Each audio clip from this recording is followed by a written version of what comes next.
Welcome to Our Girl Relationships. We talk about the problems people face in their day-to-day lives.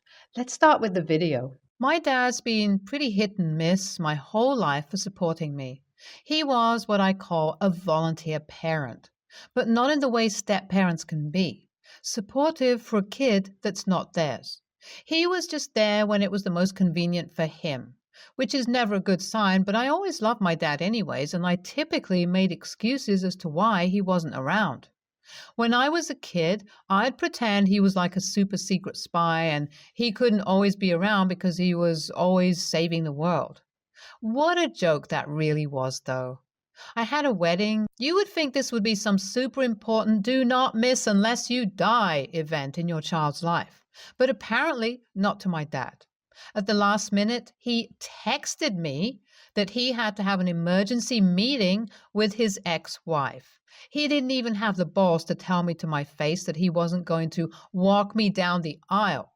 I'm his only daughter, so this is a one-of-a-kind opportunity that you would think he wouldn't want to miss. There should have been nothing more important to him than his daughter's wedding.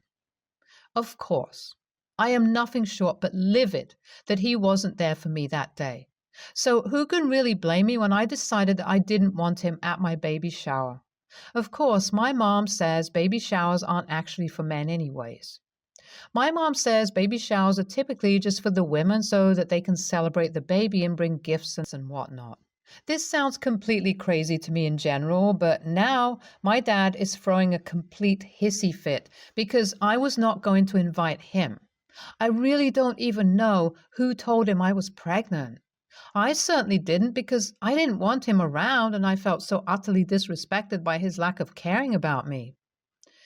If he didn't want to be there for my wedding, why on earth should I allow him to be there for my baby or baby shower?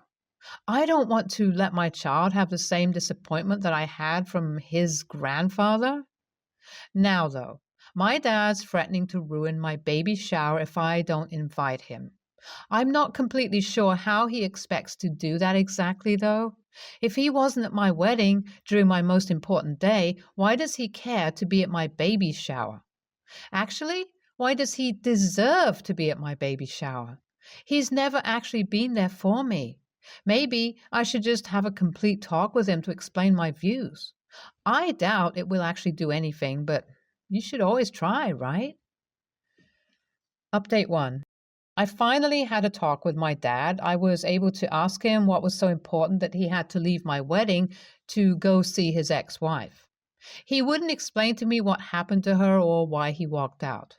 This is actually really typical for my dad. He never tells the whole truth. Why start now? But at least he did actually apologize, though, and said that yes, he should have been there for my wedding. I'll take what I can get at this point with him, I guess. He said he was acting so rash about coming to my baby shower simply for the fact that it was my first child. It was a boy, and he really wanted to be there for my son. He sounded so sincere when he told me why he wanted to be there. It's completely possible that I could be getting played yet again with this whole ordeal, and I really feel like he's being sincere. But I don't know. I don't think he still deserves to come to my baby shower.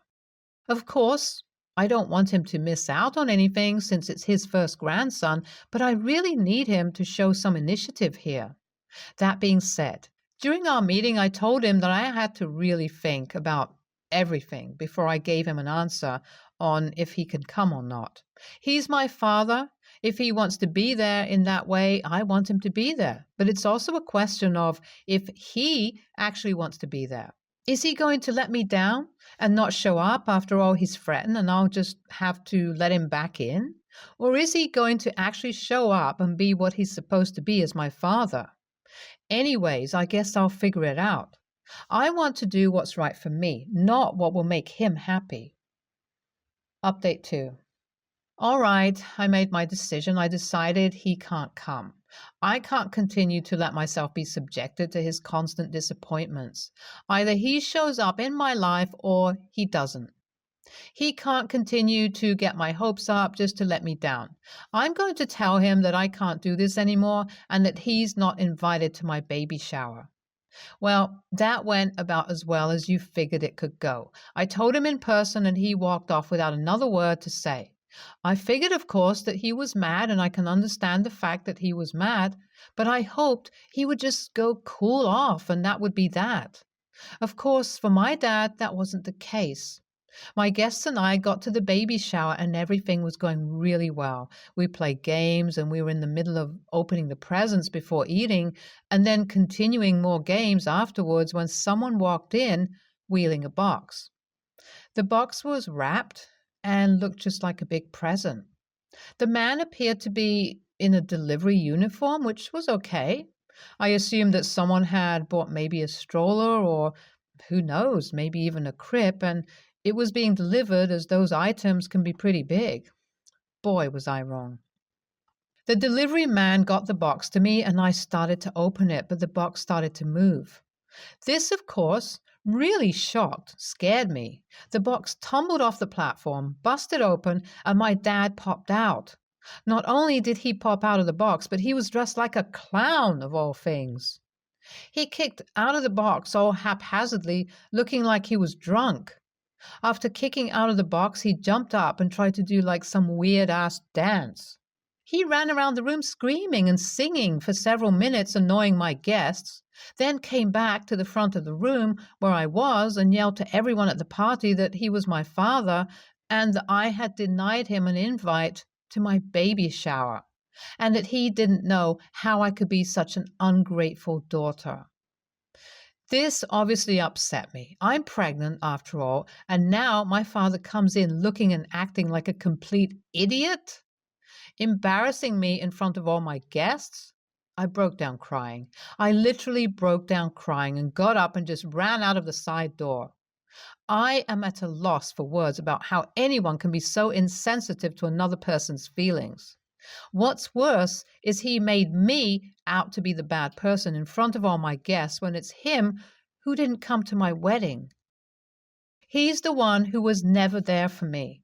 The moment I choose to do something for myself instead of putting out an olive branch and allowing him to be there, I don't know. I don't know what to say. I don't know what to do. I am at a complete loss for words, and my father is the worst person in the world. I've decided from this point forward to just cut him out of my life. He's never been there for me, and he always ruins everything in my life. I will be much happier without this volunteer parent being in my life or my son's life.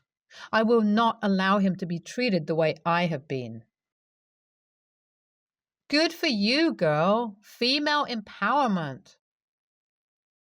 I'm sorry, but I agree with your dad. How cold are you to not invite him? Maybe he had a right to behave the way he did. My husband, William, and I have 3 children, Charlotte, 22, female, Sebastian, 11, male, and Leo, 7, male. Our rule is that if a child is in school, then they do not need to get a job or pay rent. If they have finished school, then they need to have a job and pay rent. Charlotte got her associates last year and isn't interested in any more school. We offered Charlotte a deal that she could either pay a $1,500 monthly rent. We live in a very expensive area, so $1,500 is less than half of what most people pay every month for rent. Or she could help with Sebastian and Leo and not have to pay any rent. Charlotte chose to help with her brothers and not pay rent. William and I asked Charlotte to drop off and pick up Sebastian and Leo from school on Mondays, Tuesdays and Wednesdays, as well as any needed appointments. We reimbursed Charlotte for the gas she spent driving them.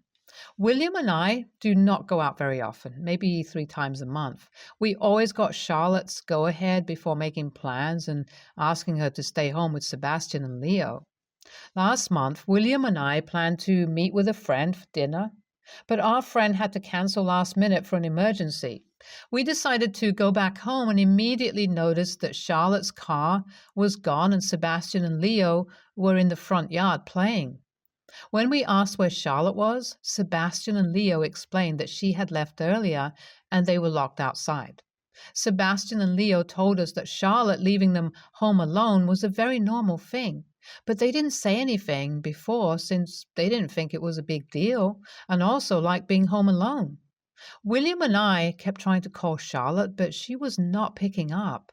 About a half hour before William and I planned on being home, we had been calling her for over 3 hours at this point. Charlotte pulled up in the driveway. William and I told Charlotte she cannot babysit Sebastian and Leo anymore. She's lied to us for over a year and destroyed our trust in her. Charlotte is now paying $1,500 in rent every month, which helps cover the cost of Sebastian and Leo's nanny. Charlotte got frustrated last Friday and told William and me how unfair we were for making her pay $1,500 on top of doing chores. We told Charlotte if she wants to live in this house, then those are the rules. If she doesn't like it, then she can go ahead and walk out the door. Charlotte's biological mom, Phoebe, called William and me awful parents and accused us of choosing our new children over Charlotte. Phoebe posted a rant on Facebook voicing this opinion. Friends have reached out to us because they know we aren't favoring Sebastian and Leo over Charlotte, but they said that we were too harsh in telling Charlotte to either deal with our rules or walk out the door because it's a hard thing to hear from your parents at any age, and we should try to work out a compromise. But Charlotte broke our trust and lied for over a year. I don't see how a compromise would solve anything. AITA? Some additional information because several people have asked. Charlotte works as an ultrasound technician and earns about $5,000 every month. In our area, most starter homes cost more than $3,000 every month, not counting utilities. Phoebe moved 2 hours away after Charlotte turned 18, so a commute from Phoebe's house to Charlotte's current job is obviously impossible. That is Phoebe's reasoning for why she cannot take Charlotte in and expects William and I to just let what Charlotte did slide.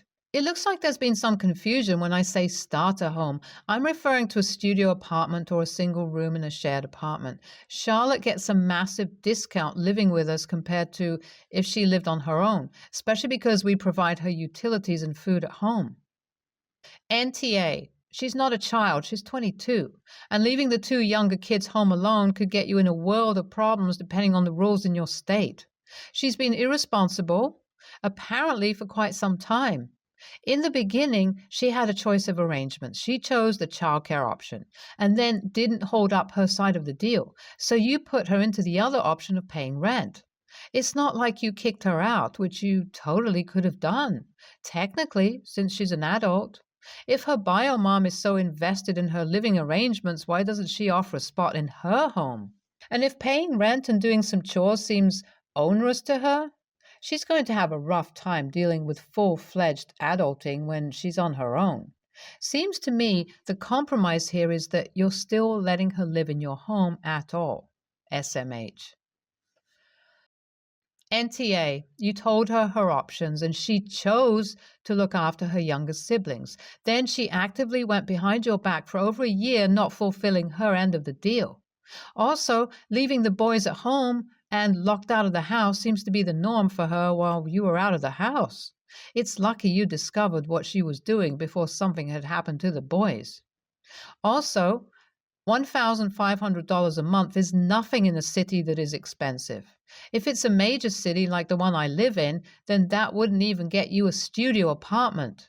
So really, she shouldn't be complaining because if she had her own place, she would pay rent, utilities, cook her own meals, and then still have to do chores.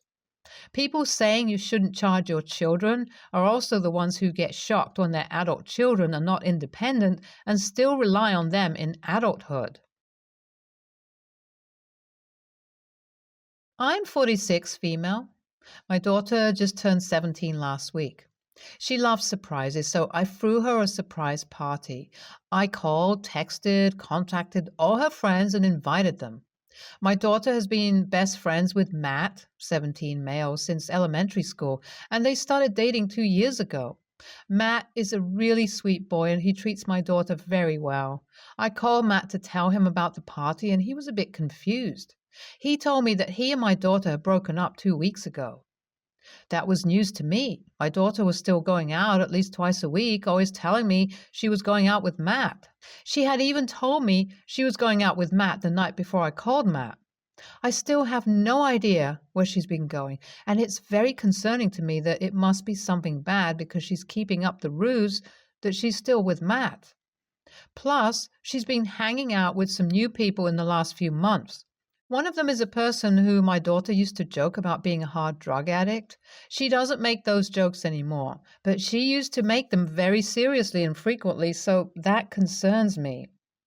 I didn't say this all to Matt. I apologized for calling him and told him to have a good day. Before I hung up, he asked if he actually could come to the party as he really wants to talk to my daughter, and she's been distant at school. Again, Matt is a really good kid and he's known my daughter for a long time. If she was really into something dangerous like drugs or alcohol abuse, which sadly runs in my family, talking to him might be able to help her out. So I told Matt he could come to the party, but he had to leave if my daughter asked him to leave. Well, the party was last week and my daughter was surprised by all her guests, but she got really mad when she saw Matt. I saw her having an angry conversation with him and he left shortly after that. After the party, she told me that she and Matt were broken up and she couldn't believe he had come. I told her that I had known they were broken up, but I invited him because I thought it might be good for him to talk to her. She was livid. She called me a terrible mother and she's been cold to me ever since. I understand how I could have hurt her, but I still don't know if I was fully in the wrong in this situation. I love her more than anything, and I really wanted to do what was best for her. I'm sort of lost, so I was hoping you all could give me a judgment so I can understand the situation better. AITA? YTA. You invited him thinking they were dating. Fine. He told you they were broken up, so you assumed he wasn't coming. Fine. He asked if he could come anyway. Correct response? Let me ask my daughter if she wants you to come. Edit. If it wasn't a surprise party, since it was, then it should have just ended there. Instead, you snuck it on her manipulatively. There are a lot of other things floating around this situation that is concerning stuff that you aren't wrong about and should investigate more. But that was what your question was about, so that's the ruling. YTA. Instead of asking your daughter why they broke and asking if she was okay, you decided to invite Matt to her party? I can't wrap my head around how you thought it was a good idea and why you thought it would be good for your daughter to have him there. You automatically took Matt's side and thought you'd make his feelings and wants, he wanted to talk to her, a priority over your daughter's. If she didn't want to talk to him, I would 100% have my daughter's back and not invite him. Did you even consider that he did something to your daughter to cause them to break up? Doesn't sound like it. How can you have so little disregard for your daughter, her well-being, and her wishes? Is this a pattern for you? Is there a reason your daughter withholds information for you? I used to do that with my parents, and it was because they never trusted me. They took everyone else's side and punished me when they didn't agree with the choices I made for myself. If Matt hadn't told you about the breakup, then you wouldn't have been the A. But because she didn't tell you either, so it would be her fault. But you have said you were indeed informed of the breakup and you had only heard Matt's side of the story. Even if you think you know someone, there's always a chance they would do something you didn't expect. Maybe Matt managed to really hurt your daughter during the breakup, and seeing him again therefore really upset her. Regardless of whether he hurt her or not, springing a confrontation upon her at an event that is supposed to be positive and a happy occasion for her is not okay. This was not the time or place for them to talk out their issues, even if she was informed beforehand. YTA here. Stay tuned for more stories from our girl relationships.